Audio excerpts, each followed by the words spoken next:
청취자 여러분 안녕하세요. 고전 맛집입니다. 오늘 함께 맛볼 작품은 1924년에 발표된 작품인데요. 바로 어린이 문학의 아버지 방정원 선생님의 동화 두더지의 혼인입니다. 네, 세상에서 가장 힘센 사윗감을 찾아 나서는 두더지 이야기. 아마 다들 어릴 때 한 번쯤은 들어보셨을 거예요. 그렇죠. 근데요, 우리가 너무나 당연하게 우리 옛 이야기라고만 생각했던 이 동화가 사실은 아주 특별한 세계 여행을 했다는 사실 혹시 알고 계셨나요? 아, 그 흥미로운 여정이요? 네. 인도에서 시작해서 미국과 일본을 거쳐서 우리에게 다시 돌아왔다고 하더라고요. 오늘은 이 이야기가 어떻게 방정환 선생님의 손에서 우리 아이들을 위한 특별한 동화로 재탄생했는지 그 배경을 한번 따라가 보겠습니다. 네, 좋습니다. 일단 이 세상에서 가장 강한 존재를 찾아 나선다는 이야기 구조는요, 굉장히 오래된 형식이에요. 아주 오래전 인도에서 시작해서 전 세계로 퍼져나간 뭐랄까 굉장히 인기 있는 설화 포맷이었죠. 아하, 일종의 플랫폼처럼 여기저기서 다 사용했다는 거군요. 맞아요. 그런데 이 이야기가 17세기쯤 우리나라에 들어와서는 아주 독특한 우리만의 색깔을 입게 돼요. 바로 그 지점이에요. 다른 나라 이야기들을 보면 보통 해, 구름, 바람, 다음으로 가장 강한 존재가 산이나 벽이잖아요. 그렇죠. 근데 유독 우리 옛 이야기에서는 돌부처나 미륵이 등장한단 말이죠. 왜 하필 종교적인 대상이었을까요? 그게 바로 당시 어른들의 해악이 담긴 지점입니다. 사실 17세기 어른들에게 이 이야기는 아이들 동화가 아니었어요. 아, 동화가 아니었어요. 네, 분수에 맞지 않는 상대를 찾아 헤매면 그런 결혼 세태를 꼬집는 일종의 풍자극이었거든요. 아, 풍자극이요? 정말 의외네요. 내가 아무리 대단한 사윗감을 찾아다녀다 봤자 결국 네 짝은 네 곁에 있다는 교훈을 주려고 인간의 헛된 욕망에 닿는 마지막 지점을 상징하는 미륵을 등장시킨 거죠. 와, 그러니까 허영심에 대한 경고 같은 이야기였군요. 그럼 그 어른들의 풍자극이 어떻게 1920년대에 와서 방정환 선생님 손에서 아이들을 위한 동화로 완전히 탈바꿈하게 된 걸까요? 바로 거기가 이 이야기의 백미죠. 방정환 선생님이 이 이야기를 오래된 우리 고문서 같은 데서 찾아낸 게 아니었어요. 네. 그 시작은 놀랍게도 윌리엄 그리피스라는 미국인 학자가 영어로 쓴 조선 설화집이었습니다. 잠깐만요. 그게 정말 의외네요.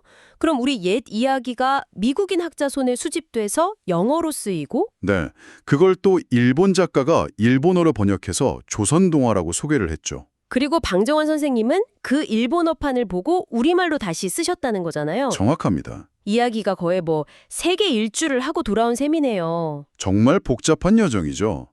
그래서 어떤 분들은 이걸 그냥 번역 작품 아니냐고 말하기도 해요. 하지만 바로 여기서 방정환 선생님의 마법이 시작됩니다. 마법이요?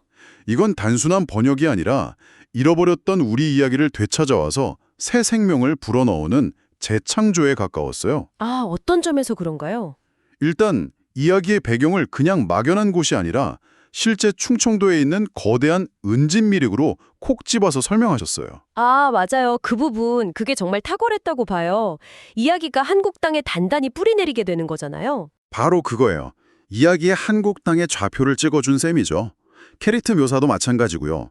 딸의 사윗감을 찾으러 가는 아빠 두더지가 그냥 길을 떠나는 게 아니라 보퉁이를 짊어지고 지팡이를 짚고 길을 나서는 모습으로 아주 생생하게 그리셨죠. 아, 정말 눈앞에 그려지는 것 같아요. 당시 아이들이 그 모습을 상상하면서 감정이입도 하고 정말 재밌어 했겠네요. 그럼요. 결국 선생님의 목표는 이 이야기의 국적을 따지는 게 아니었던 것 같아요. 네. 어떻게 하면 식민지 시대를 사랑하는 우리 아이들에게 재미와 희망을 주는 우리 이야기를 들려줄 수 있을까? 오직 그것만 생각하셨던 거죠. 맞습니다. 그래서 과정은 번역이었을지 몰라도 그 동기와 결과는 온전히 우리 아이들을 위한 우리 전래 동화를 만드는 작업이었던 거네요. 네, 잃어버렸던 이야기를 되찾아와서 당대 아이들의 눈높이에 맞게 다시 빚어낸 거죠. 결국 이처럼 두더지의 혼인은 국경을 넘나드는 아주 흥미로운 역사를 품고 방정환 선생님의 애정 어린 손길을 통해 우리 모두의 동화로 다시 태어났습니다. 고전 맛집 이야기가 즐거우셨다면 구독과 좋아요 잊지 마세요. 자, 그럼 이제 세상에서 가장 위대한 사윗감을 찾아 떠나는 두더지 아빠의 여정을 함께 따라가 볼까요? 이야기가 시작됩니다. 강원도의 높은 산속 동해 바다가 내려다 보이는 곳에 무시무시한 호랑이 한 마리가 살고 있었다. 마을 사람들은 그 녀석을 마운틴 엉클이라고 불렀다. 마운틴 엉클은 콧대가 아주 높았다. 사냥꾼들의 총알을 요리조리 피했고 어떤 도대로 걸리지 않는다고 뽐내보다 냈다. 인간 녀석들 고작 그런 덫으로 내 가죽을 탐내다니. 어느 가을날 배가 고파진 마운틴 원클이 산 아래로 어슬렁 내려왔다. 그때 커다란 바위를 돌던 마운틴 원클 앞에 자기와 똑같이 생긴 거대한 호랑이 한 마리가 딱 버티고 서 있는 게 아닌가. 어라, 이 구역은 내 땅인데 감히 도전을 해? 마운틴 원클은 꼬리를 맹렬하게 흔들며 으르렁거렸다. 그런데 상대방도 똑같이 꼬리를 흔들며 으르렁거리는 것이었다. 좋아, 한판 붙자. 오늘 저녁은 내다. 마운틴 원클은 있는 힘껏 공중으로 몸을 날렸다. 품! 하는 소리와 함께 마운틴 원클은 깊은 구덩이 바닥에 처박히고 말았다. 상대 호랑이는 온데간데 없고 머리 위로는 묵직한 통나무 뚜껑이 쾅 받쳐버렸다. 칠흑 같은 어둠이었다. 이게 뭐야? 젠장 당했다. 그건 사냥꾼이 만든 함정이었다. 거울을 설치해 호랑이가 자기 모습을 보고 덤벼들게 만든 것이었다. 한참 뒤 지나가던 불교 승려가 짐승의 신음 소리를 듣고 덧뚜껑을 열었다. 바닥에는 마운틴 원클이 다친 발을 핥고 있었다. 아이고, 제발요, 미스터 맨. 저 좀 꺼내주세요. 너무 아파요. 마음 약한 불교 승려가 통나무를 내려 길을 만들어주자 호랑이는 잽싸게 기어 올라왔다. 정말 고맙습니다, 대사님. 생명의 은인이십니다. 인사를 마친 마운틴 원클의 눈빛이 갑자기 싹 변했다. 그런데 말이죠. 제가 지금 배가 너무 고파서요. 대사님을 좀 잡아먹어야겠습니다. 뭐라고? 은혜를 원수로 갚다니 이건 말도 안 돼. 불교 승려는 펄쩍 뛰며 항의했다. 결국 그들은 주변의 사물들에게 누가 옳은지 물어보기로 했다. 먼저 큰 나무 정령에게 물었다. 인간들은 나를 베고 괴롭히지. 호랑이 편이다. 잡아먹어라. 불교 승려는 당황했다. 이번에는 바위 정령에게 물었다. 마운틴 엉클, 네가 틀렸어. 은혜를 갚지는 못할 망정 잡아먹다니. 그건 예의가 아니지. 하지만 굶주린 마운틴 엉클은 포기하지 않았다. 마지막으로 하나만 더 물어보지. 저기 두꺼비한테 말이야. 금태 안경을 쓴 듯한 눈을 가진 두꺼비 예스팽클드 102점 전케 나타났다. 상황을 정확히 판단하려면 현장 검증이 필수지. 그 덫을 먼저 봐야겠어. 셋은 다시 함정이 있는 곳으로 갔다. 두꺼비는 바위 틈새를 꼼꼼히 살폈다. 두꺼비가 시간을 끄는 사이 눈치 빠른 불교 승려는 틈을 타 절 안으로 도망쳐버렸다. 판결을 내리겠다. 마운틴 엉클. 넌 예의도 없고 은혜도 모르는 놈이야. 불교 승려의 승리다. 말을 마치자마자 예스페클드 백은 바위 틈 깊숙이 쏙 들어가 버렸다. 이 건방진 두꺼비 녀석. 가만 안 둬. 약이 잔뜩 오른 마운틴 엉클은 바위 틈을 향해 앞발을 마구 휘둘렀다. 하지만 두꺼비는 안전한 곳에서 비웃을 뿐이었다. 분노에 차서 코를 바위에 마구 비벼대던 호랑이는 결국 피를 너무 많이 흘려 쓰러지고 말았다. 나중에 온 사냥꾼만 호랑이 가죽을 얻어 횡재했고 두꺼비는 자손들에게 자신의 무용담을 길이길이 전했다. 이제 한국 요정나라에서 가장 장난기 많은 녀석 도깨비 이야기를 해보자. 도깨비는 햇빛을 싫어해서 낮에는 절대 볼 수 없다. 녀석들은 부엌 가까시부터 방바닥 밑을 지나는 굴뚝통로, 즉 구들장 밑에 사는 걸 좋아한다. 시커먼 그을음을 뒤집어 쓰고 따뜻한 곳을 찾아다닌다. 도깨비는 불을 무서워하지 않는다. 피부도 눈도 불에 타지 않기 때문이다. 하지만 하얀색과 은색은 질색한다. 이 녀석들이 제일 좋아하는 놀이는 솥뚜껑으로 춤추기다. 가마솥 뚜껑을 들썩거려 솥 안으로 빠뜨려 놓으면 요리사는 뜨거운 뚜껑을 꺼내느라 손을 대기일 쓰다. 어이구, 또 도깨비지네. 하지만 도깨비가 항상 나쁜 건 아니다. 착한 부엌대기가 지쳐 잠들면 몰래 설거지도 해주고 상도 바꿔준다. 도깨비 왕은 보물 창고를 가지고 있어서 착한 아이들에겐 상을 주고 나쁜 사람들에겐 벌을 내린다. 도깨비 왕은 동물원도 가지고 있다. 용, 곰, 거북이, 개구리, 개토끼는 인간을 돕는 착한 동물들이다. 반면 호랑이, 멧돼지, 표범, 뱀, 두꺼비, 고양이는 벌을 줄 때 보내는 무서운 녀석들이다. 도깨비는 다듬이질 방망이를 숨기는 장난도 좋아한다. 아빠의 하얀 두루마기를 다림질해야 하는데 방망이가 없으면 난리가 난다. 그래서 사람들은 도깨비를 막으려고 은비내를 꽂거나 붉은색 옷을 입는다. 도깨비는 빨간색과 은색을 무서워하니까. 아주 먼 옛날 백두산 너머에 한 왕이 살고 있었다. 왕에게는 아름다운 젊은 여종이 있었다. 어느 날 그녀는 동쪽 하늘에서 달걀만 한 빛나는 수증기가 내려와 품에 안기는 꿈을 꾸었다. 그리고 얼마 후 아들을 낳았다. 질투심 많은 왕은 화가 났다. 이 아이를 돼지 우리에 던져버려라. 굶어 죽게 놔둬. 하지만 돼지들의 입김을 불어넣어 아기를 따뜻하게 보호했다. 질긴 녀석이군. 이번엔 마국 안에 던져서 말들에게 밟혀 죽게 해라. 놀랍게도 말들도 아기를 밟지 않고 젖을 먹여 키웠다. 결국 왕도 하늘의 뜻을 거역할 수 없어 아이를 국귤로 들여왔다. 아이의 이름은 동명, 즉 동쪽의 빛 이라지였다. 동명은 활쏘기의 명수로 자라났다. 백발백중, 쏘는 족종명중이었다. 왕은 동명이 자신의 왕조를 뺏을까봐 다시 그를 죽이려 했다. 이곳에선 더 이상 살 수 없어. 남쪽으로 도망가자. 동명은 3명의 친구와 함께 달아났지만 곧 거대한 강이 앞을 가로막았다. 뒤에는 왕의 군대가 쫓아오고 있었다. 아, 태양의 아이이자 황하의 손자인 내가 여기서 끝나는 것인가? 그때 동명은 활을 꺼내 강물을 향해 화살을 마구 쏘았다. 그러자 기적 같은 일이 벌어졌다. 강물 속에서 물고기들이 때로 몰려와 등을 맞대고 다리를 만들어주는 게 아닌가. 어서 제 등을 밟고 건너가세요. 다들 서둘러 물고기 다리를 건너자. 네 사람이 강을 건너자마자 물고기들은 흩어졌고 뒤따르던 왕의 군대는 강을 건널 수 없었다. 무사히 탈출한 동명은 남쪽 땅에서 새로운 나라를 세우고 왕이 되었다. 훗날 사람들은 그 나라를 조선, 즉 아침에 고요한 나라라고 불렀다. 김아빠네 집, 김할머니가 아이들을 모아놓고 옛날 이야기를 시작했다. 자, 오늘은 우리 민족의 시조이신 단군 할아버지 이야기를 해주마. 그리고 왜 곰은 착하고 호랑이는 나쁜지도 알려줄게. 옛날 옛적 호랑이와 곰이 인간이 되고 싶어하는 이민 환웅을 찾아갔단다. 저희도 사람이 되고 싶습니다. 그렇다면 쑥과 마늘을 먹으며 100일 동안 햇빛을 보지 말고 동굴에서 지내라.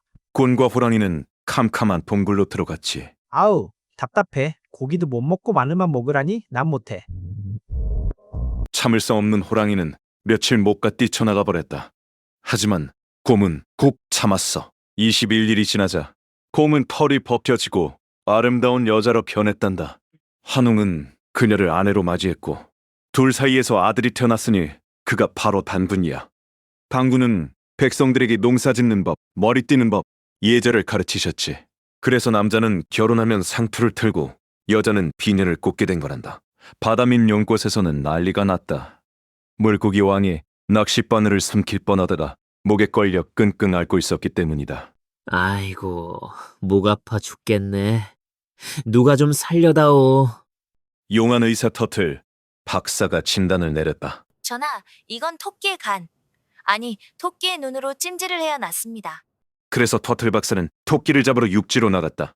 해변 언덕에서 산책 중인 미스터 레빈을 발견한 터틀 박사는 짐짓 친한 척 다가갔다. 안녕하세요, 미스터 레빗. 날씨 참 좋죠? 어우, 경치 죽이네요. 한국만큼 아름다운 곳이 없다니까요. 에이, 바닷속 용궁에 비하면 아무것도 아니죠. 거긴 보석이 깔려 있고 맛있는 것도 산더미라니까요. 같이 가실래요? 정말요? 대박. 당장 갑시다. 미스터 레핏은 터틀 박사의 등이 엎여 용꽃으로 들어갔다. 하지만 도착하자마자 자신이 왕의 이야기들 처지라는 걸 알게 되었다. 큰일 났다.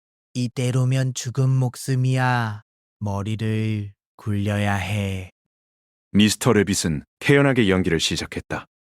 아이고, 전하가 아프시다니 정말 유감입니다. 진작 말씀하시지. 제가 눈을 집에 두고 왔거든요. 뭐라고? 눈을 두고 다닌다고? 네, 바닷물이 짜서 눈이 상할까봐 수정 누나를 끼고 왔죠. 육지에 보내주시면 진짜 눈을 가져올게요. 어리석은 물고기들은 그 말을 믿었다. 미스터 레핏은 다시 터틀 박사의 등을 타고 육지로 나왔다. 육지에 닿자마자 미스터 레빗은 숲속으로 냈다 튀었다. 메롱. 속았지? 내 눈은 여기 잘 붙어 있다. 중국의 현자 기자는 엉망진창인 세상을 피해 동쪽으로 왔다. 그는 평양에 도읍을 정하고 백성들에게 예절과 법을 가르쳤다. 이제부터 남자들은 머리를 묶어 상투를 틀어라. 결혼 안 한 총각은 따은 머리를 하고. 그런데 문제가 생겼다. 혈기, 왕성한 남자들이 상투를 손잡이처럼 잡고 싸움박질을 해대는 것이었다. 그래서 기자는 요한을 냈다. 모든 남자는 커다란 질그릇 모자를 써라. 아주 무겁고 깨지기 쉬운 흙으로 만든 모자다. 이제 남자들은 함부로 싸울 수 없었다. 주먹을 날리다간 비싼 질그릇 모자가 박살나니까. 모자값이 아까워 싸움을 멈추게 된 남자들은 대신 말로 싸우거나 무서운 표정을 짓는 것으로 승부를 겨뤘다. 덕분에 거리는 조용해졌고 한국은 예의 바른 나라가 되었다. 먼 옛날 만주 땅의 3명의 선녀가 호수에서 목욕을 하고 있었다. 그때 까치 한 마리가 날아와 막내 선녀 우위에 붉은 과일을 떨어뜨렸다. 그 과일을 먹은 막내 선녀는 아이를 잉태했고 아들을 낳았다. 그가 바로 판차다. 나는 하늘이 낳은 자식이다. 예, 다시 오인저보 대부부에서 애제 소위 이들 하는 자식. 판차는 자라서 부족의 영웅이 되었지만 적들의 추격을 받게 되었다. 적들에게 쫓겨 숲속에 숨은 판차는 절체절명의 위기에 처했다. 그때 까치 한 마리가 판차의 머리 위에 내려앉았다. 저기 봐. 까치가 앉아있는 걸 보니 사람은 아니야. 그냥 나무 토막인가 봐. 까치 덕분에 목숨을 건진 판차는 훗날 위대한 가문의 조상이 되었다. 산 밑에 사는 김씨는 천하의 게으름뱅이였다. 하루는 아내의 잔소리에 못 이겨 먹을 것을 구하러 산으로 갔다. 아, 귀찮아. 뭐라도 대충 주워가야지. 산속을 헤매던 김씨는 거대한 돌부처, 즉 밀육을 발견했다. 그런데 그 돌부처 머리 꼭대기에 배나무가 자라 탐스러운 배 하나가 달려있는 게 아닌가. 저거다. 저거 하나면 우리 식구 디저트로 딱이겠네. 김씨는 방부를 잡고 니닉대며 돌부처의 얼굴까지 기어 올라갔다. 하지만 코가 너무 미끄러워 더 이상 올라갈 수가 없었다. 배는 바로 머리 위에 있는데. 옳지. 콧구멍으로 들어가서 머리 위로 나가는 길이 있나 보자. 김씨는 벌레처럼 돌부처의 콧구멍 속으로 기어들어갔다. 캄캄한 어둠 속으로 몸을 밀어넣었다. 지금까지의 이야기를 정리해볼게요. 강원도 산속에 사는 무서운 호랑이 마운틴 온클이 거울 함정에 빠져 자기 모습을 보고 덤벼들다가 구덩이에 떨어졌어요. 불교 승려가 호랑이를 구해줬는데 배고픈 호랑이가 은혜를 갚지 않고 승려를 잡아먹으려 해서 나무 바위 두꺼비에게 누가 옳은지 물어봤어요. 두꺼비가 승려 편이라고 판단하자 화난 호랑이가 바위에 부딪혀 죽었고 사냥꾼이 가죽을 얻었어요. 이 동화에는 도깨비도 나오는데 어두운 부엌에서는 장난꾸러기로 소뚜껑 장난을 좋아하지만 때때로 착한 일도 하고 왕이 상과벌을 줘요. 이 이야기는 여기서 끝나고 다음 이야기가 시작됩니다. 거대한 돌사람의 콧구멍을 간지럽히는 건 정말 위험한 짓 아닐까? 하지만 김씨는 무슨 생각을 하든 멈추지 않았다. 무슨 일이 있어도 그 배를 가져가겠다고 결심했기 때문이다. 갑자기 산을 쪼개버릴 듯한 엄청난 소리가 들렸다. 해치, 지진이 났나? 태풍인가? 천둥 소리인가? 아니었다. 거대한 돌사람이 재채기를 한 것이다. 그렇게 돌사람은 불청객을 쫓아냈다. 김씨가 정신을 차리기도 전에 그는 허공을 날고 있었고 덤불 위로 굴러떨어졌다. 그는 정신을 잃고 말았다. 그때가 오후 1시쯤이었다. 김씨는 해가 질 무렵까지 기절해 있었다. 깨어난 그는 무슨 일이 있었는지 깨달았다. 저 위 하늘 높이 돌쿠가 툭 튀어나와 있었다. 하지만 재채기를 너무 세게 하는 바람에 거인이 고개를 흔들었고 그 덕분에 커다란 배가 떨어져 있었다. 김씨는 옆에 놓인 배를 주워들고 기뻐하며 길을 떠났다. 집에 도착하자 작은 개가 개구멍으로 그를 보고 짖으며 반겼다. 그들은 커다란 배를 잘라 먹으며 즐거운 저녁 식사를 했고 김씨는 자신의 모험 이야기를 들려주었다. 이제 이야기는 두더지 신랑을 찾는 모험으로 넘어간다. 강가에는 오래전 바위를 깎아 만든 거대한 석상 미륵이 서 있었다. 그 발은 땅속 깊이 박혀있고 멀리 위로는 구름이 지나다녔다. 그 거대한 석상 아래 땅속의 털이 부드러운 두더지 부부가 살고 있었다. 어느 날 딸이 태어났다. 세상에서 가장 놀라운 두더지 아기였다. 아빠 두더지는 사랑스러운 딸이 너무 자랑스러워서 우주에서 가장 위대한 존재에게만 시집 보내겠다고 결심했다. 내 딸은 최고니까 신랑담도 당연히 우주 최강이어야 해. 아빠 두더지는 세상에서 가장 위대한 것이 무엇인지 찾기 위해 이웃들을 불렀고 두더지 왕을 찾아가기도 했다. 모두가 입을 모아 말했다. 모두들 푸른 하늘이 영광과 위대한 면에서 최고라고 동의했다. 그래서 아빠 두더지는 하늘로 올라가 딸을 신부로 받아달라고 청했다. 하늘님, 당신은 거대한 푸른 옷을 입고 세상에서 가장 위대하시니 제 딸과 결혼해 주십시오. 하지만 놀랍게도 하늘은 거절했다. 아니요. 전 제일 위대하지 않습니다. 태양에게 가보세요. 태양이 저를 지배합니다. 그가 원해야 낮과 밤이 생기니까요. 그가 떠올라야 제가 빛날 수 있습니다. 그가 지면 저는 어둠에 덮여 보이지도 않죠. 그래서 아빠 두더지는 태양에게 갔다. 눈이 부셔 제대로 쳐다보지도 못하며 간청했다. 위대한 태양님, 제 매력적인 딸과 결혼해 주십시오. 모든 것을 태워버릴 듯 강렬해 보이던 태양이 갑자기 겸손해졌다. 아이고, 저는 주인이 아닙니다. 구름이 저보다 위대합니다. 구름이 저를 가리면 며칠이고 저는 보이지 않게 됩니다. 저는 생각보다 힘이 없습니다. 구름에게 가보시는 게 좋겠습니다. 아빠 두더지는 꽤 실망했다. 그는 구름이 가장 강력해 보일 때, 즉 천둥 번개가 칠 때까지 기다렸다가 구름을 찾아갔다. 구름님, 불을 뿜어내는 당신이야말로 우주에서 가장 위대합니다. 제 딸을 받아주십시오. 왜 나에게 왔어? 내 얼굴이 폭풍으로 검게 변한 게 안 보이요? 당신의 그 무시무시한 힘 때문입니다. 그러자 구름이 천둥 소리를 멈추고 웃음을 터뜨렸다. 세상에서 가장 위대하다니 당치도 않소. 난 내 몸조차 마음대로 못하오. 바람이 부는 대로 끌려다니지 않소? 곧 나는 흩어져 사라질 거요. 바람에게 가보시오. 바람님이 훌륭한 서위가 될 거요. 아빠 두더지는 바람이 잠잠해질 때까지 기다렸다가 다시 딸 자람을 늘어놓으며 첨언했다. 하지만 바람도 기대만큼 자랑스러워하지 않았다. 바람은 쑥스러운 듯 고백했다. 저기 서 있는 거대한 석상. 미륵 앞에서는 제 힘도 아무것도 아닙니다. 제가 아무리 때려도 그는 눈 하나 깜짝 안 합니다. 귀에다 대고 소리를 질러도 신경도 안 쓰죠. 재채기를 시키려 해도 안 합니다. 미륵만이 따님에게 어울립니다. 이쯤 되니 아빠 두더지는 발도 아프고 지쳤다. 하지만 포기하지 않고 등대처럼 거대한 화강암 석상 미륵에게 갔다. 미륵님, 당신이야말로 세상에서 가장 위대합니다. 제 사위가 되어 주십시오. 아빠 두더지는 딸 자랑을 한참 동안 늘어놓았다. 미륵은 돌같은 인내심으로 듣더니 하얀 화강암 눈을 반짝이며 입을 열었다. 자상한 아버지시군요. 당신 말이 맞습니다. 저는 위대합니다.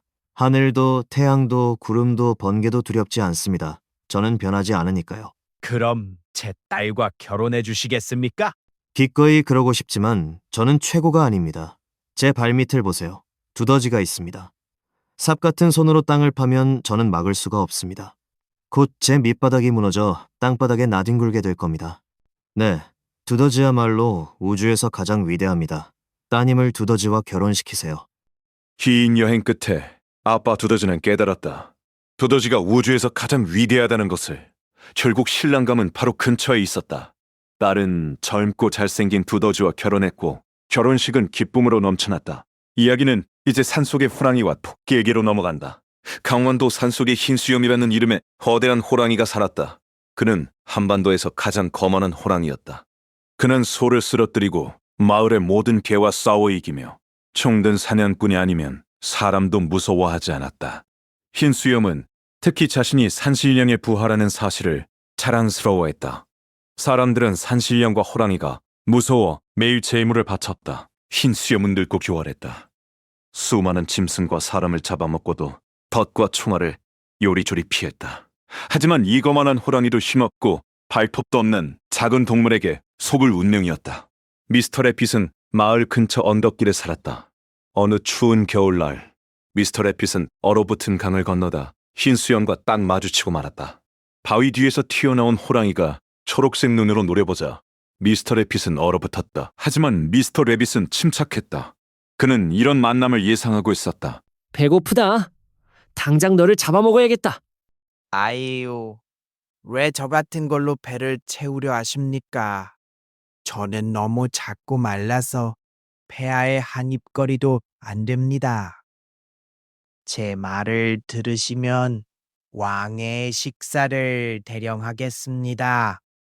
제가 산으로 가서 사냥감을 폐하의 발 앞까지 몰아오겠습니다. 푸짐한 저녁 식사라는 말에 호랑이는 기뻐서 입을 쩍 벌렸다. 그 모습에 미스터 래빗은 기절할 뻔했지만 티를 내지 않았다. 내 말대로 하마. 저는 산의 주인을 섬기는 게 소원입니다. 여기 얼음 위에 누워서 눈을 감고 꼼짝 말고 계세요. 절대 눈을 뜨시면 안 됩니다. 마법이 깨지거든요. 제가 마른 블로원을 만들고 주변을 돌면서 사냥감을 몰아올게요. 소리가 들려도 제가 말할 때까지 눈을 뜨지 마세요. 하루 종일 허탕을 찼던 흰 수염은 피곤하기도 해서 눕자마자 잠이 들었다. 미스터 래빗은 재빨리 마른 풀을 모아 호랑이 주변에 두껍게 쌓았다. 호랑이가 코를 골자 미스터 래빗은 불을 질렀다. 불길이 솟아오르자 미스터 래빗은 멀리 도망쳐 구경했다. 타닥거리는 소리에 잠이 깬 흰 수염이 눈을 비볐다. 미스터 래빗은 언덕 위로 도망치며 소리쳤다. 이 사기꾼 녀석! 붉은 불길이 호랑이를 덮쳤다. 그는 살기 위해 높이 뛰어올라야 했다. 발은 데었고 멋진 털은 다 그을려 불품없게 변했다. 집에 돌아가자 다른 호랑이들이 그를 비웃었다.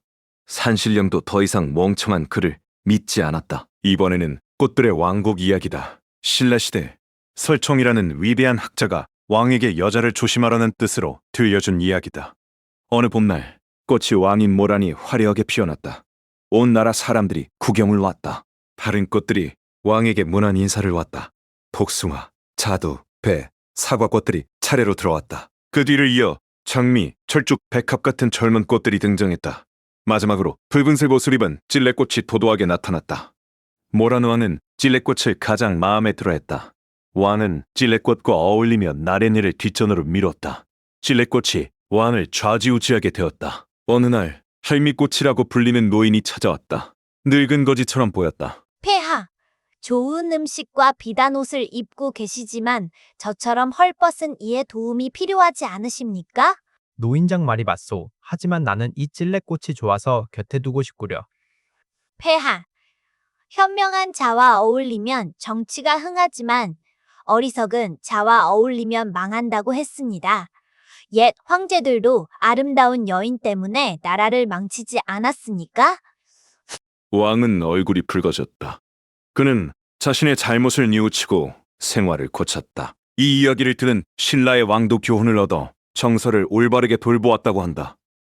다음은 왜 개와 고양이가 사이가 나빠졌는지에 대한 이야기다. 옛날에 티풀이라는 노인이 술집을 했는데 도깨비가 요술 구슬을 선물로 줬다. 그 구슬을 술병에 넣으니 술이 마르지 않았다. 티풀은 개스냅과 고양이 미아와 함께 행복하게 살았다. 그런데 어느 날 구슬이 사라졌다. 티풀은 가난해졌고 슬픔에 잠겼다. 고양이 미아오는 쥐들을 닥달하며 구슬을 찾으러 다녔다. 개스냅도 온 동네를 뒤지고 다녔다. 결국 그들은 강 건너 양반집의 비누 상자 안에 구슬이 있다는 걸 알아냈다. 쥐들의 도움으로 구슬을 꺼낸 그들은 강가로 달려갔다. 야옹아, 내 등에 엎여. 구슬은 내가 입에 물어. 내가 헤엄치는 동안 절대 입을 벌리면 안 돼. 알겠지? 알았어. 고양이는 구슬을 물고 개 등에 올라탔다. 개는 힘들게 강을 헤엄쳐 건널다. 거의 다 건네릴 때 강가에서 놀던 아이들이 그 모습을 보고 웃음을 터뜨렸다. 고양이는 자기도 모르게 덩달아 웃어버렸다. 그 순간 입에 있던 구슬이 강물 속으로 풍덩 빠져버렸다. 개 스냅은 너무 화가 나서 물속으로 뛰어들었고 고양이는 허우적대며 겨우 강가로 기어 올라갔다. 결국 구슬은 찾지 못했다. 개는 털을 털고 고양이를 혼내주려 했지만 고양이는 나무 위로 도망쳤다. 그날 이후로 개와 고양이는 원수가 되었다고 한다. 이제 캐킹이라는 소녀와 서쪽 왕비님의 이야기다. 봄을 기다리던 농부박 씨는 버들강아지를 보고 기뻐하며 딸의 이름을 캐킨, 버들강아지이라고 지었다. 캐킨은 요정과 신령 이야기를 좋아했다. 어느 날 감나무 아래서 주문을 외웠다. 땅의 정령님 나와주세요. 갑자기 향기가 퍼지더니 푸른 옥으로 만든 마차가 나타났다. 그곳엔 서쪽 왕비님이 타고 있었다. 이리 오렴 꼬마야. 나와 함께 보석의 섬으로 가자. 내게 줄 선물이 있단다. 캐키는 용이 끄는 은색 마차를 타고 하늘 높이 올라갔다. 보석의 섬은 아름다웠다. 왕비님은 캐킨에게 5가지 보석을 선물로 주었다. 이 보석들은 한국 사람들의 5가지 특징이 될 것이다. 그 5가지를 미루는 버릇, 손님 헌대, 대충대충 하는 버릇, 가족 사랑, 그리고 유머 감각이었다. 왕비님은 1000년 후에 다시 만나자고 약속하고 캐킨을 집으로 돌려보냈다. 마지막으로 마법 복숭아 이야기다. 먼 바다 건너 서쪽 왕비님의 기장에는 먹으면 오래 사는 마법의 복숭아가 있었다. 어느 왕자가 초대를 받아 그곳에 갔다. 왕자는 맛있는 복숭아를 먹고 기분이 좋아졌다. 왕자는 예쁜 그녀를 보고 반해서 규칙을 어기고 복숭아 하나를 그녀에게 던져주었다. 그녀도 규칙을 어기고 그 복숭아를 받아 먹어버렸다. 그 일로 그녀는 1000년 동안 추방당했다. 그녀는 자신이 사랑한 왕자를 찾아 1000년을 헤맸다. 1000년 후 늙은 은둔자가 된 왕자와 여전히 젊은 모습을 한 군녀가 산길에서 만났다. 서로를 알아본 순간 은둔자는 다시 젊은 왕자의 모습으로 변했다. 그때 하늘에서 용이 끄는 마차가 내려왔다. 서쪽 왕비님이 그들을 다시 부른 것이다. 두 사람은 보석의 섬으로 가서 결혼하여 오래오래 행복하게 살았다. 아주 먼 옛날 서울 남쪽 산에 불을 먹는 괴물이 살았다. 이 불귀신은 항상 패라고 패다. 나무도 먹고 돌도 먹었지만 가장 좋아하는 건 사람들이 지은 건물이었다. 어느 날 서울에 새로 지은 왕의 궁전이 반짝이는 것을 보고 군침을 흘렸다. 저건 내 저녁 식사감이야. 남쪽 바람아 도와줘. 남쪽 바람은 신이 나서 동의했다. 좋아, 내가 세게 불어줄게. 밤이 되자 불귀신과 남쪽 바람이 서울을 덮쳤다. 엄청난 바람과 함께 불길이 치솟았다. 군전은 순식간에 잿더미가 되었다. 해가 떠칠 때 남은 것은 재뿐이었다. 지금까지의 이야기를 정리해볼게요. 옛날 한국 동화에서 김씨는 거대한 돌사람의 코를 간지럽혀 재채기를 시키려 했지만 세찬 재채기의 나라가 기절하고 말았어요. 그런데 그 덕에 떨어진 커다란 배를 주어 집에 가져가 맛있게 먹으며 즐거운 저녁을 보냈죠. 강가에 서 있는 큰 돌상 미륵 아래 사는 두더지 아빠는 예쁜 딸에게 우주에서 가장 위대한 신령을 구하려 하늘, 태양, 구름, 바람을 찾아다녔지만 모두가 더 강한 존재를 가리키며 거절했어요. 결국 미륵이 두더지가 제일 위대하다고 말해 아빠 두더지는 깜짝 놀라 깨달았습니다. 이 이야기는 여기서 끝나고 다음 이야기가 시작됩니다. 왕과 신하들은 목숨만 겨우 건져 도망쳐 나왔다.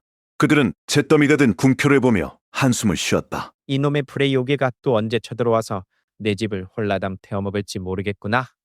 왕은 현자들을 모두 불러 모아 대책회의를 열었다. 소방관, 석공, 점쟁이, 용조련사, 풍수지리가까지 불 끄는 데 일가견이 있다는 사람들은 다 모였다. 전하, 머리를 맞대고 고민해본 결과 답은 하나입니다. 중국에서 용을 한 마리 데려오시지요. 현자들의 말에 따르면 용을 늪에 가둬두고 잘 먹이면 불의 요괴가 서울 근처에 얼씬도 못할 것이라고 했다. 게다가 용은 남풍을 구슬려 불을 지르지 못하게 할 수도 있었다. 왕은 거금을 들여 중국에서 가장 큰 용을 모셔왔다. 비를 내리고 물을 뿜을 수 있는 엄청난 녀석이었다. 오, 듬직하구나. 저 용에게 호박 구슬 귀걸이와 갓을 씌워주고 벼슬아치들이 차는 허리띠도 주거라. 순무도 실컷 먹게 해라. 용은 왕의 사랑을 독차지하며 호의호식했다. 하지만 그것은 돈 낭비였다. 오냐오냐하며 키운 용은 비를 너무 자주 내려온 나라를 물바다로 만들었다. 그러다 부중을 들으면 삐쳐서 일도 안 했다. 결국 용은 살만 디룩디룩 지고 게을러 빠져서 경제를 써야 할 밤에 훅쿨 잠만 잤다. 그 틈을 타 화산 감옥에서 탈출한 불의 요괴가 남풍을 타고 날아왔다. 저 멍청한 용 녀석 자고 있네. 이때다. 불의 요괴는 순식간에 왕권을 또다시 집어삼켰다. 다음 날 아침 굴표태에는 재만 남았다. 이걸 어쩐단 말이냐. 용도 소용없고. 왕과 현자들은 눈물을 머금고 다시 모였다. 이번에는 우물 파는 전문가들도 불렀다. 지도를 보십시오. 불은 항상 남서쪽 계곡을 타고 올라옵니다. 맞소, 맞소. 그 길목에 아주 깊고 거대한 인공호수를 파는 겁니다. 불의 요괴가 오다가 빠지게 말입니다. 모두가 찬성했다. 전국의 삽질 고수들이 모여 몇 주 동안 땅을 팠고 강물을 끌어와 호수를 채웠다. 서울 사람들은 이제 발 뻗고 잘 수 있다고 생각했다. 하지만 불의 요괴는 끈질겼다. 용도 없겠다. 어디 한번 다시 가볼까? 불의 요괴는 남품없이 혼자 쳐들어왔다. 호수에 풍덩 빠져서 불이 거의 꺼질 뻔했지만 젖은 몸을 이끌고 구슬에 도착해 절반을 태워버렸다. 아우, 추워. 이번엔 반밖에 못 태웠네. 왕은 다시 현자들을 불렀다. 일단 호수를 만든 우물 전문가에게 큰 상을 내렸다. 그대에게 비단 네필, 인삼 40근, 호랑이 가죽옷, 말린 밤 60개, 그리고 엽전 44꾸러미를 주노라. 우물 전문가는 감격해서 절을 올렸다. 다음으로 왕은 석공조합장을 불렀다. 자네, 불을 먹어 치우는 짐승을 조박할 수 있겠나? 불의 요괴가 보고 기겁해서 도망갈 정도로 험상궂게 말이야. 맡겨만 주십시오. 제 평생의 역작을 만들겠습니다. 석공들은 산속에서 거대한 화강암을 캐내 서울로 가져왔다. 그리고 불의 요괴가 눈치채지 못하게 천막을 치고 비밀리에 작업했다. 망치와 정소리가 챙챙 울려 퍼졌다. 드디어 위대한 화염 포식자, 즉 해태산이 완성되어 공풀문 앞에 자리를 잡았다. 서울 놈들이 뭘 만들든 상관없어. 내가 가서 다 박살을 내주지. 불의 요괴는 남풍의 경고도 무시하고 다시 서울로 향했다. 호수를 건너 건풀 앞에 도착했을 때였다. 거대한 돌괴물이 고개를 돌려 불의 요괴를 노려봤다. 마치 파리를 잡아먹으려는 두꺼비처럼 입맛을 다시는 듯했다. 그것은 천하에 없는 흉측한 모습이었다. 불에 타지 않는 비늘과 성면 같은 털, 그리고 거대한 송곳니가 가득한 입을 가지고 있었다. 저 이빨에 물리면 뼈도 못 추리겠어. 악어랑 거북이를 섞어 놓은 것 같잖아. 오늘은 밥이고 뭐고 도망가야겠다.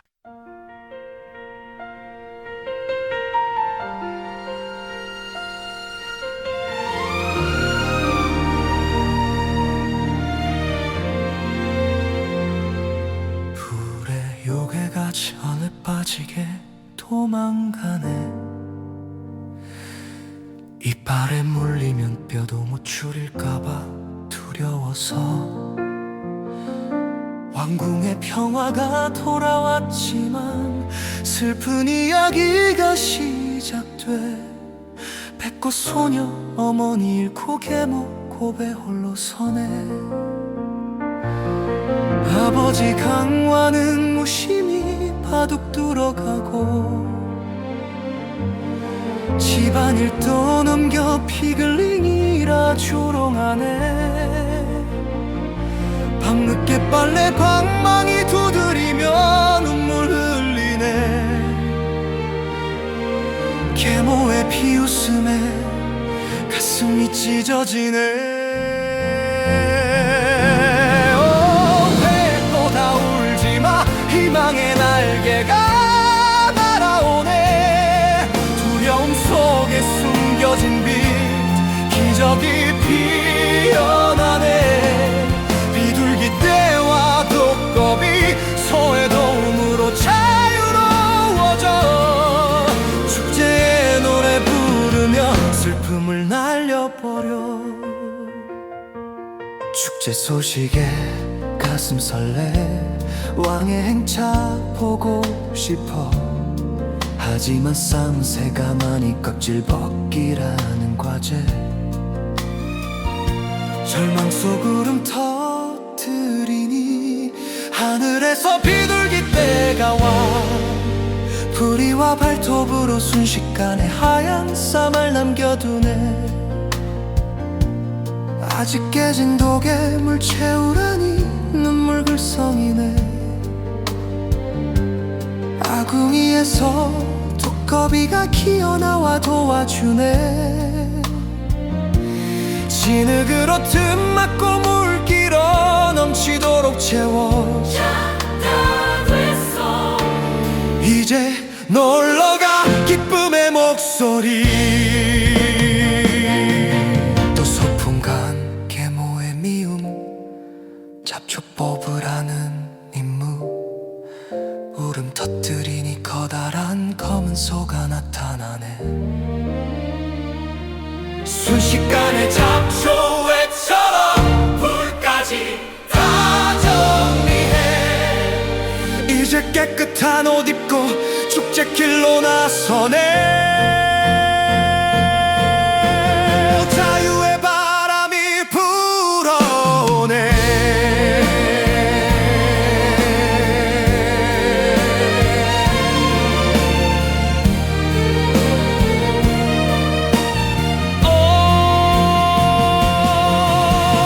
뱉고 다 울지마, 희망의 날개가 날아오네. 두려움 속에 숨겨진 빛, 기적이 피어나네.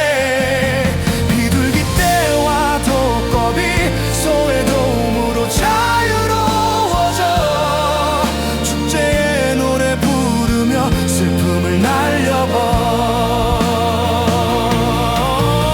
배꽃의 미소가 피어내 고난의 끝에 빛이 다가오네. 배꽃의 미소가 피어내 고난의 끝에 빛이 다가오네. 배꽃의 미소가 피어내 고난의 끝에 빛이 다가오네.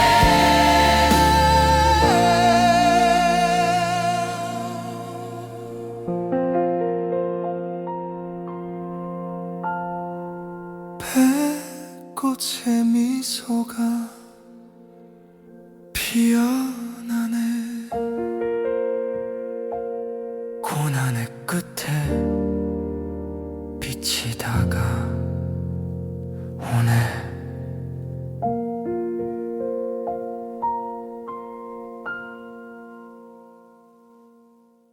불의 요괴는 꽁무니가 빠지게 도망쳤고 다시는 얼씬도 하지 않았다. 덕분에 왬꽃은 평화를 되찾았다. 이제 다음 이야기로 넘어간다. 백꽃이라는 착한 소녀의 이야기다. 백꽃은 어머니를 일찍 여의국에 모아 새언니 바이올렛과 함께 살고 있었다. 백꽃의 아버지는 가마라는 높은 관리였지만 집안일에는 무관심했다. 내 옷이나 하얗게 잘 빨아놓아라. 난 바둑이나 두러 가마. 계모와 바이올렛은 집안일을 모두 백꽃에게 떠넘겼다. 그들은 백꽃을 피글링, 즉 돼지라고 부르며 괴롭혔다. 야, 피글링, 쌀 찌고 불 떼고 밥해라. 우린 손 하나 까딱 안 할 거니까. 백꽃은 밤늦게까지 빨래, 방망이를 두드리며 울었다. 그러던 어느 날 도성에서 큰 축제가 열린다는 소식이 들려왔다. 부, 나도 축제에 가서 왕의 행차를 보고 싶어. 꿈도 야무지네. 가고 싶으면 이 쌀 세 가마니 껍질을 다 벗기고 저기 깨진 독에 물을 가득 채워놔라. 그전엔 어림도 없어. 백꽃은 절망해서 울음을 터뜨렸다. 그때 비둘기 떼가 날아왔다. 비둘기들은 부리와 발톱으로 순식간에 쌀 껍질을 벗겨 하얀 쌀알만 남겨놓고 날아갔다. 우와, 세상에 이런 일이. 정말 고마워, 얘들아. 하지만 아직 깨진 독이 남아 있었다. 백꽃이 울먹이자 앞꼬시에서 새까만 도깨비가 기어나왔다. 울지마, 꼬마야. 내가 도와줄게. 도깨비는 진흙으로 깨진 틈을 막고 물을 길어 독을 넘치도록 채워주었다. 자, 다 됐다. 이제 놀러가. 백꽃은 깨끗한 옷으로 갈아입고 축제에 가서 즐거운 시간을 보냈다. 하지만 계모의 괴롭힘은 여기서 끝이 아니었다. 우린 소풍 갈 거다. 넌 밭에 있는 잡초를 모조리 뽑고 돌 틈에 난 풀까지 다 정리해라. 백꽃이 또 울고 있을 때 이번에는 커다란 검은 소가 나타났다.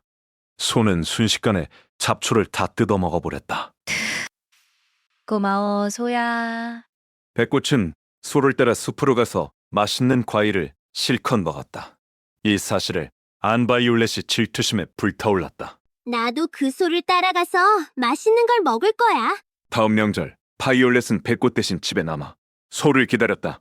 검은 소가 나타나자 바이올렛은 소를 따라갔다. 하지만 소는 바이올렛을 험한 늪지와 가시덤불 속으로 유인했다.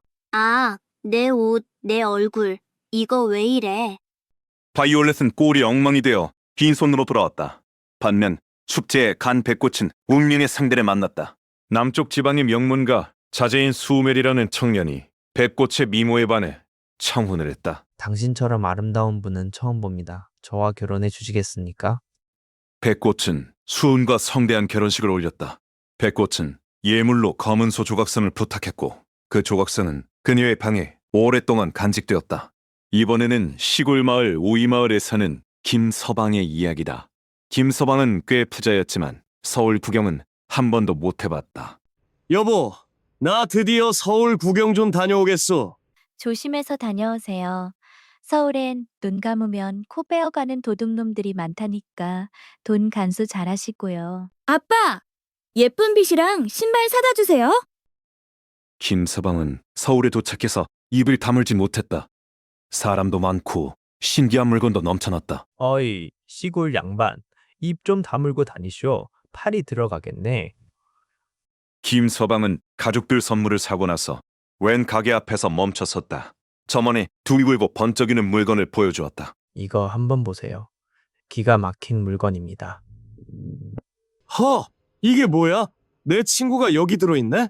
그것은 거울이었다. 김서방은 거울을 처음 봐서 거울 속에 비친 자기 얼굴을 친구라고 착각했다. 이 녀석 서울 와서 출세했나 보네. 이걸 사가야겠다. 김서방은 거울을 사서 집으로 돌아왔다. 그리고 아무 말 없이 거울을 탁자 위에 올려두었다. 딸들이 선물을 뜯어보는 사이 아내가 거울을 발견하고 들여다봤다. 아니, 이게 뭐야. 이 인간이 서울 가서 젊은 첩을 데려왔네. 거울 속에 비친 자기 얼굴을 첩이라고 착각한 아내는 난리를 피웠다. 어디 봐요. 엄마, 이 여자는 너무 젊잖아요. 아빠가 미쳤어. 비켜봐라. 아이고, 웬 쭈그렁 할망구를 데려왔어? 며느리 꼴 보기 싫다고 시어머니를 또 모셔와? 온 집안 여자들이 울고불고 난리가 났다. 그때 김서방의 아버지가 들어왔다. 무슨 소란이냐? 어디 보자. 아버지는 거울을 보더니 핏대를 세웠다. 이런 불효막심한 놈. 늙은 아비가 시퍼렇게 살아있는데 웬 쭈글쭈글한 영감탱이를 또 데려와. 밥은 누가 먹이라고. 집안이 쑥대밭이 되었다. 아내는 김서방의 상투를 잡고 관하로 끌고 갔다. 사돈, 제 남편이 첩을 데려왔습니다. 저 둥근 물건 속에 숨겨왔어요. 사또는 곰방대를 물고 거울을 받아들었다. 뭐야? 관복을 입은 사또가 또 있잖아. 내 자리를 뺏으러 온 놈이냐? 사돈까지 화를 내며 날뛰었다. 그때 마침 왕이 보낸 암행어사가 도착했다. 무슨 소란인가? 사또는 억울하다며 거울을 암행어사에게 바쳤다. 서울 문물의 밝은 암행어사는 껄껄 웃으며 설명해 주었다. 허허, 이것은 거울이라는 물건이요. 당신들 얼굴이 비친 것이지 다른 사람이 있는 게 아니요. 그제야 김서방네 가족과 사또는 머쓱해하며 웃음을 터뜨렸다.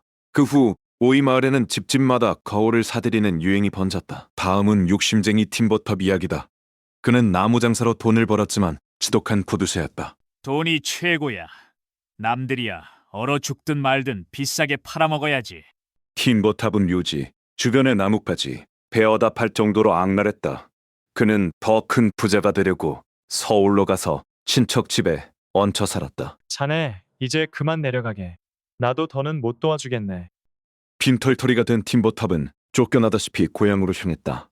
가는 길에 푸죽간 집에서 하룻밤 묵게 되었다. 다음날 아침 팀버탑이 늦잠을 자고 있는데 푸죽간 주인이 들어왔다. 저 소를 장에 내다 팔아야겠어.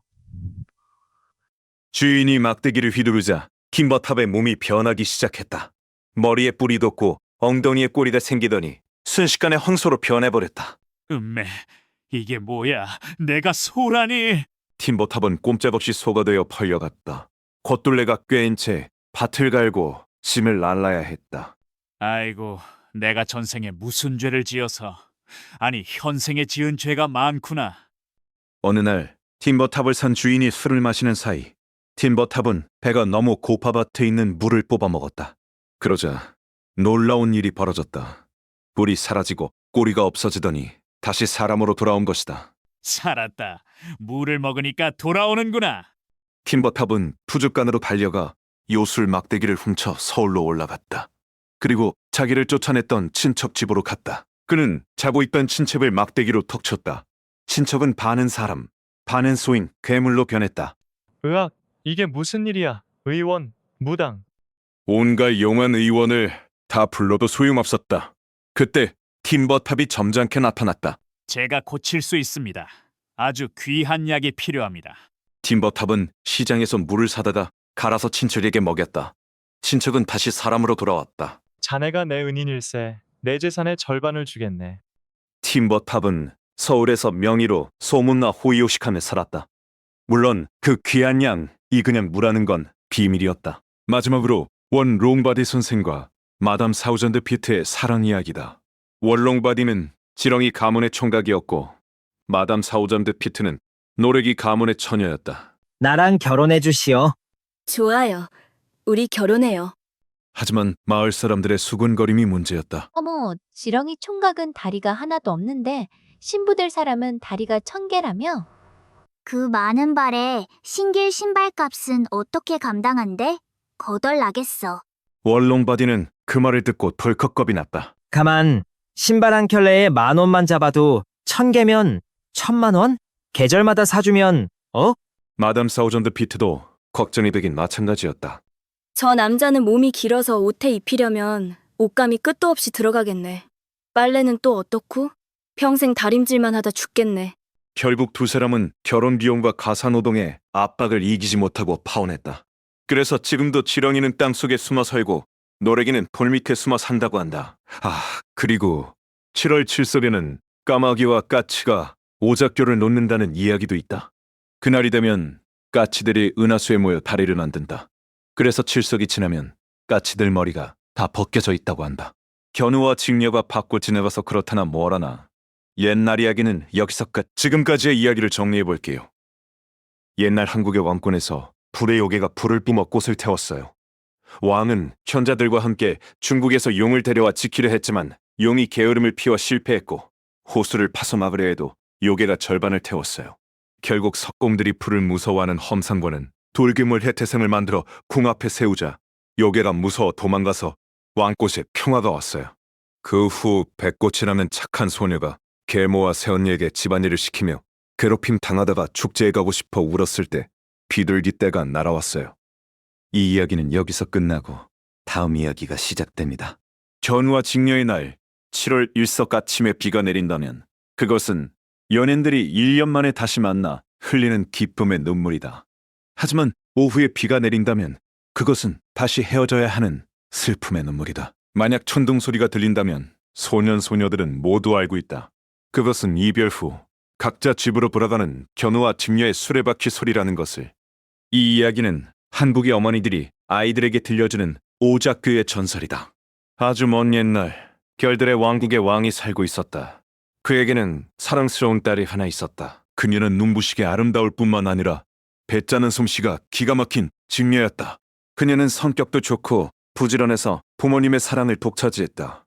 왕은 딸을 위해서라면 뭐든지 해주고 싶어 했다. 그러던 어느 날 별들의 나라에 사는 잘생긴 견우가 구전에 찾아왔고 공주와 사랑에 빠졌다. 왕과 왕비의 허락 아래 두 사람의 결혼식은 성대하게 치러졌다. 하지만 결혼 후 문제가 생겼다. 직녀는 여전히 남편을 위해 헌신했지만 견우는 딴판이었다. 견우는 아내의 헌신을 고마워하기는커녕 흥청망청 돈을 쓰며 게으르게 살기 시작했다. 그는 자신의 1인소 치는 일도 내팽개치고 아내의 지참금까지 도박으로 날려먹었다. 급기야 소와 송아지까지 다 팔아치우고 빚더미에 앉게 되었다. 왕자로서의 체면은 땅에 떨어졌다. 왕은 사위가 타락하는 꼴을 보고 머리끝까지 화가 났다. 저 녀석을 당장 쫓아내라. 내 딸을 고생시키는 꼴은 더 이상 못 보겠다. 직녀가 눈물로 호소하며 한 번만 봐달라고 빌었지만 견우는 정신을 차리지 못했다. 결국 왕은 특단의 조치를 내렸다. 너희 둘을 갈라놓겠다. 견우는 은하수 북쪽 끝으로, 직녀는 남쪽 끝으로 가라. 왕은 1년에 딱 하루 7월 7석 밤에만 두 사람이 만날 수 있도록 허락했다. 두 사람은 은하수 양쪽 끝에서 서로를 그리워하며 하염없이 울었다. 그들의 눈물이 강물이 되어 버무라마자 땅 위의 동물들이 회의를 열었다. 까치들이 나서서 자신들의 몸으로 다리를 놓기로 했다. 이것이 바로 오잡교다. 수많은 까치가 날아올라 은하수를 가로지르는 다리를 만들었고 견우와 직녀는 그 위에서 제외할 수 있었다. 지금도 7월 7석이 되면 까치들은 깃털이 빠질 정도로 열심히 다리를 놓는다고 한다. 이제 다음 이야기, 춤추는 소녀 논개에 대한 이야기로 넘어간다. 옛날 바다 건너 섬나라 사람들이 조선의 풍요로움을 부러워야 쳐들어왔다. 그들은 욕심쟁이, 잠자리 같은 눈으로 조선의 모든 것을 탐냈다. 도자기, 기술자, 심지어 고양이까지 훔쳐갔다. 섬나라 군대는 수많은 배를 이끌고 쳐들어와 조선의 궁궐과 탑을 불태우고 사람들을 괴롭혔다. 하지만 이순신 장군이 거북선을 만들어 그들의 배를 침몰시켰고 의병들이 들고 일어났다. 전직 막바지, 진주성에는 논개라는 아름다운 기생이 살고 있었다. 섬나라 장군은 승리를 자축하며 절벽 위의 누각에서 큰 연회를 열었다. 논개는 흰옷을 입고 아름다운 춤을 추며 장군의 시선을 사로잡았다. 술에 취한 적군 장군, 이 논개에게 수잡을 걸어왔다. 으하하, 아름답구나. 이리 가까이 오너라. 논개는 속으로 결심했다. 조국을 위해, 죽어간 가족과 친구들 위해 복수하겠다고. 그녀는 요염한 미소로 장군을 유인했다. 장군님, 여기는 시끄러우니 저쪽 조용한 바위 위에서 술 한 잔 더 하시지요. 논개는 장군을 절벽 끝에 있는 바위로 이끌었다. 그 아래는 깊고 푸른 강물이 흐르고 있었다. 장군이 방심한 틈을 타 논개는 그의 허리를 꽉 끌어안았다. 함께 가는 거다. 이 침략자야. 논개는 적장을 아는 채 강물로 뛰어들었다. 꽃처럼 아름다운 그녀는 그렇게 조국을 위해 목숨을 바쳤다. 사람들은 그 바위를 낙화암이라 불렀다. 시간이 흘러 이번에는 산골 마을의 기묘한 이야기다. 산골짜기에 박위라는 늙은 농부와 그 아내가 살고 있었다. 그들은 가난했지만 낚시를 하며 소소하게 살았다. 그런데 어느 날부터 연못의 물고기가 줄어들더니 급기야 연못물이 말라버리기 시작했다. 밭 위 영감이 연못 바닥을 들여다보니 코끼리만큼 거대한 황소기구리 한 마리가 앉아 있었다. 이런 망할 개구리 녀석, 네가 물을 다 마셔버린 거냐?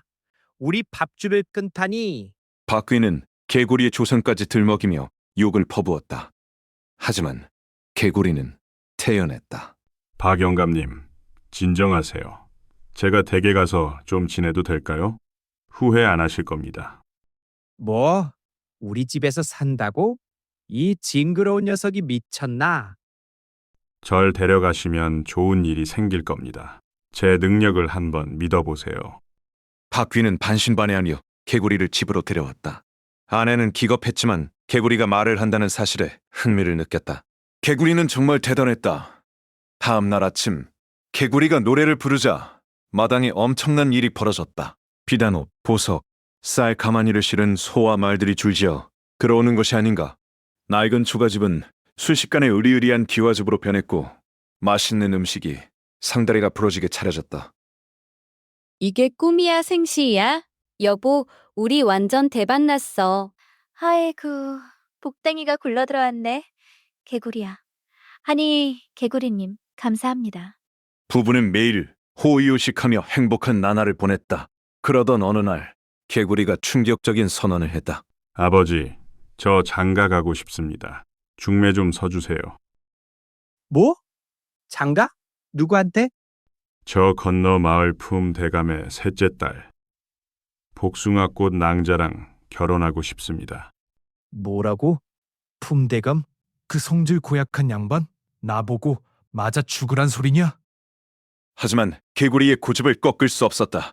박귀는 덜덜 떨며 품 대감의 집으로 향했다. 품 대감은 돈 욕심이 많은 사람이었다. 박귀는 사위 될 사람, 이 엄청난 부자라고 자랑을 늘어놓았다. 오, 그렇게 부자란 말이지? 그래, 이름이 뭔가? 아, 그게 너무 유명한 가문이라 이름이 갑자기 생각이 안 나네요.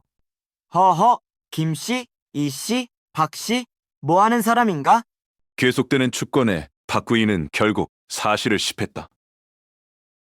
사실 사람이 아니라 개구리입니다. 뭐야? 감히 내 금쪽 같은 딸을 개구리한테 시집보내? 여봐라! 저놈을 당장 멍석말이해라. 하인들이 박 위를 끌어내려 곤장을 치르던 순간이었다. 갑자기 하늘이 어두워지더니 천둥번개가 치고 대파할 만한 우박이 쏟아지기 시작했다. 아이고, 살려주시오. 결혼 허락하겠소. 제발 그만. 품대감이 허락하자마자 날씨는 언제 그랬냐는 듯 맑게 개었다. 결국 결혼식이 열렸다. 신부 복숭아 꽃은 눈을 가린 채 가마에 탔기에 신랑이 개구리인 줄 몰랐다. 첫날 밤 신방에 들어와 눈을 뜬 신부는 기절초풍했다. 아니, 이게 뭐야? 내 남편이 개구리라고? 아빠가 미쳤어. 내 인생 망했어. 낭자, 진정하시오. 그리고 저기 있는 가위로 내 등을 좀 갈라주시오. 옷이 너무 껴서 아파 죽겠소. 복숭아 꽃은 홧김에 가위를 들어 개구리의 등을 갈랐다. 그런데 놀라운 일이 벌어졌다. 허물을 벗고 나온 것은 개구리가 아니라 눈부시게 잘생긴 왕자님이었다. 고맙소. 나는 별나라의 왕자인데 벌을 받아 개구리로 살고 있었어. 당신 덕분에 저주가 풀렸소. 어머나, 세상에. 완전 대박. 왕자는 박비 부부에게 감사의 인사를 남기고 신부와 함께 하늘나라로 올라가 행복하게 살았다. 이번에는 욕심쟁이 섬나라 사람들의 이야기다. 옛날 섬나라 사람들은 조선의 문물을 부러워하여 자주 찾아왔다. 그들은 예의범절이나 옷 입는 법을 배우고 싶어 했다. 하지만 조선 사람들은 허락도 없이 쳐들어와 기술자들을 납치해간 그들이 괘씸했다. 어느 날 섬나라 사신들이 찾아와 물었다. 조선에서는 격식을 차릴 때 머리에 무엇을 씁니까? 조선 관리는 그들을 골탕 먹이기로 했다. 아, 우리는 이걸 머리에 씁니다. 관리는 낡은 집신과 미투리를 던져주었다. 멍청한 섬나라 사람들은 그것이 가시나 모자인 줄 알고 머리에 뒤집어 쓰고 끈을 턱 밑에 묶었다. 그래서 지금도 섬나라 사람들은 제사를 지낼 때 머리에 신발 같은 것을 쓰는 풍습이 생겼다고 한다. 한양의 중심, 종로에는 거대한 종이 하나 있다. 태조왕이 한양을 세울 때 백성들에게 시간을 알려줄 큰 종을 만들라고 명령했다. 전국의 구리란 구리는 다 모아 종을 만들었지만 종을 칠 때마다 깨지거나 소리가 나지 않았다. 실패가 거듭되자 한 승려가 시주를 받으러 다니다가 가난한 집의 아이를 제물로 바쳐야 한다는 끔찍한 계시를 받았다. 결국 펄펄 끓는 쇠물 속에 아이가 던져졌고 그렇게 완성된 종은 맑고 슬픈 소리를 냈다. 종을 칠 때마다 이런 소리가 들렸다. 에밀레. 에밀레. 그것은 엄마 탓이야, 엄마 탓이야 라고 원망하는 아이의 울음소리 같았다. 사람들은 이 종소리를 들으며 부모의 사랑과 책임에 대해 다시금 생각하게 되었다. 마지막으로 참새 왕과 흥부 놀부 이야기다. 마음씨 착한 남자가 다리가 부러진 어린 참새를 정성껏 치료해 주었다. 참새는 건강을 되찾아 날아갔고 참새 왕에게 이 사실을 알렸다. 참으로 고마운 사람이구나. 그에게 큰 상을 내리겠다. 참새는 박씨 하나를 물어다 주었다. 남자는 그 씨를 심었고 가을이 되자 거대한 박이 열렸다. 박을 타자 그 안에서 쌀, 보석, 비단, 그리고 집을 지어줄 목수들이 쏟아져 나왔다. 남자는 하루아침에 엄청난 부자가 되었다. 이 소식을 들은 욕심쟁이 이웃이 질투심에 불타올랐다. 나도 부자가 될 거야. 그는 멀쩡한 참새를 잡아 다리를 일부러 부러뜨린 뒤 대충 묶어주었다. 참새는 고통 속에 날아갔고 며칠 뒤 박씨를 물어왔다. 욕심쟁이는 신이 나서 씨를 심었다. 드디어 박을 타는 날 욕심쟁이는 기대에 부풀었다. 이제 나도 벼락부자다. 금 나와라 뚝딱. 하지만 박이 갈라지자 나온 것은 똥물과 도깨비 그리고 빚쟁이들이었다. 네 이놈, 멀쩡한 생명을 괴롭히다니 맛 좀 봐라. 욕심쟁이는 재산을 몽땅 털리고 집까지 무너져 알거지가 되었다. 결국 그는 착한 이웃의 도움을 받아 겨우 목숨을 부지하며 살게 되었다. 아주 먼 옛날 평양 근처에 길이라는 나무꾼이 살았다. 어느 날 길이는 산 깊은 곳으로 나무를 하러 갔다가 두 신선이 바둑을 두는 것을 보게 되었다. 길이는 시간 가는 줄 모르고 바둑 구경에 빠져들었다. 신선 중 한 명이 그에게 작은 열매 하나를 주었다. 그것을 먹으니 배고픔도 사라지고 정신이 맑아졌다. 한참을 구경하다가 문득 정신을 차려보니 도끼자루가 썩어 문드러져 있었다. 어라? 내 도끼가 왜 이래? 그리고 내 수염은 왜 이렇게 길지? 황급히 마을로 내려와 보니 아는 사람은 아무도 없고 세상이 완전히 변해 있었다. 집은 사라지고 처음 보는 전봇대가 서 있고 사람들의 옷차림도 달라져 있었다. 신선 노름에 도끼자루 썩는 줄 모른다더니 그가 산에서 보낸 잠깐의 시간이 사실은 수십 년이었던 것이다. 그렇게 기린은 전설 속의 인물이 되어 사람들의 입에 오르내리게 되었다. 지금까지의 이야기를 정리해 볼게요. 옛날 별나라에서 왕의 딸 직녀와 견우가 사랑에 결혼했지만 견우가 게으르고 돈을 탕진해 왕이 화를 내서 둘을 은하수 양쪽으로 갈라놓았고 까치들이 다리를 만들어 1년에 한 번 만날 수 있게 됐어요. 조선시대에 일본 침략자들이 나라를 공격할 때 아름다운 논개가 접장군을 유인해 절벽에서 함께 강으로 뛰어들어 조국을 지켰습니다. 산골 마을에서 거대한 개구리가 연못물을 다 마셔 농부가 화를 냈지만 개구리가 집에 가서 좋은 일을 해주겠다고 부탁해요. 이 이야기는 여기서 끝나고 다음 이야기가 시작됩니다. 기린은 호기심을 참지 못하고 가까이 다가갔다. 그 순간 쿵 하고 무언가가 코를 강타했다. 길위가 다시 다가가려 하자 얼굴이 눌리고 코가 부러질 듯 아팠다. 입술이 이빨에 부딪혀 퉁퉁 부어올랐다. 기린은 이 미스터리를 풀기 위해 손을 더듬거렸다. 눈에는 후히 보이는데 손에는 딱딱한 무언가가 잡혔다. 그때 안쪽에 있던 젊은이가 한국어로 소리쳤다. 거기 산속 할배 유리창 좀 그만 건드려요. 지문 묻잖아요. 기린은 깜짝 놀라 속으로 생각했다. 유리? 유리가 대체 뭐란 말인가? 하지만 그는 입을 뗄 수가 없었다. 기위가 숨을 고를 틈도 없이 거리에 번쩍이는 두 줄기 쇠막배 위로 바퀴 달린 집이 달려오고 있었다. 말도 당나귀도 소도 없었다. 심지어 끄는 사람도 없었다. 천장에는 긴 막대가 달려 있었고 그 끝에는 다람쥐처럼 생긴 것이 빙글빙글 돌며 이 움직이는 집을 밀어주는 것 같았다. 투명한 벽 안에는 10여 명의 사람들이 앉아 있었다. 바퀴 달린 집이 천둥 같은 소리를 내며 길이를 덮칠 듯 지나갔다. 기위가 멍하니 입을 벌리고 있자 매달려 있던 남자가 거칠게 소리쳤다. 이봐요, 도깨비 영감. 호박 같은 입 좀 다물어요. 다리라도 삼킬 셈이요? 전차 지나가게 비키라고요. 찾아난 기류를 마치 새에 맞은 놀이패에 광대 취급하며 놀려댔다. 사실 기위의 모습은 아이들을 겁주는 도깨비 탈을 쓴 광대처럼 보였다. 기위는 상투도 없이 헝클어진 머리를 길게 늘어뜨리고 흰 수염을 가슴까지 기른 채 낡은 옷을 입고 있었다. 지팡이를 짚고 절뚝거리는 모습은 영락없이 예디야디 속 산 사람 같았다. 아이들은 도망갔고 큰 개들은 지저댔으며 심지어 소와 돼지들도 기리를 보고 놀라 소란을 피웠다. 도시 사람들은 진짜 산속 원주민을 본 적이 없었기에 기리를 그저 분장한 사람이나 미치광이 취급했다. 기리는 점점 더 혼란스러워하며 마을 안쪽으로 들어갔다. 남자들은 더 이상 상투를 틀지 않았고 소년들도 댕기 머리를 하지 않았다. 그때 신술조는 소년들이 기리를 에워싸며 놀려댔다. 어이 산신령님, 오늘이 무슨 할로윈인 줄 아세요? 코스프레 쩌네요. 기위는 누군가에게 물어봐야겠다고 생각했다. 마침 검은 갓을 쓰고 흰 도포를 입은 점자는 선비가 걸어오고 있었다. 기위는 땅에 닿을 듯이 허리를 깊숙이 숙였다. 그 순간 요정들의 입에 물려주었던 마법의 돌이 툭 하고 떨어졌다. 드디어 혀가 풀린 기리가 말을 꺼냈다. 높으신 어르신, 제 불쌍한 처자식이 사는 오두막이 어디인지 아십니까?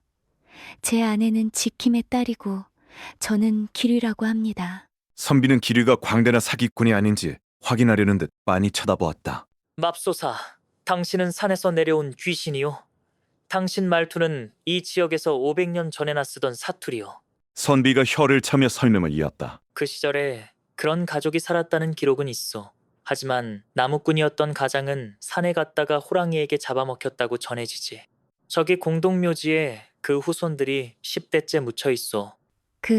그게 무슨 말씀이십니까? 왕께서 돌아가신 게 엊그제 같은데. 당신이 농담하는 게 아니라면 잘 들으시오. 선비는 지난 500년 동안의 역사를 간략하게 설명해 주었다. 수많은 왕이 지나갔고 큰 전쟁들이 휩쓸고 지나갔다. 이제 사람들은 전차를 타고 다니고 철사로 수백 킬로미터 밖의 사람과 대화를 나누는 개화기가 되었다고 했다. 기류에게는 너무나 벅찬 충격이었다. 내가 남들보다 10배는 더 오래 살았단 말인가? 기류는 절뚝거리는 다리를 이끌고 공동묘지로 향했다.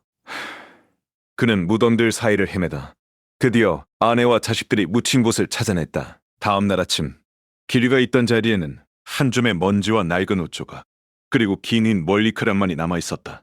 사람들이 그 흔적을 묻어주자 무덤가에는 도시에서 본 적 없는 신비한 꽃들이 피어났다. 그것은 오직 깊은 산 꼭대기에서만 피어나는 꽃이었다.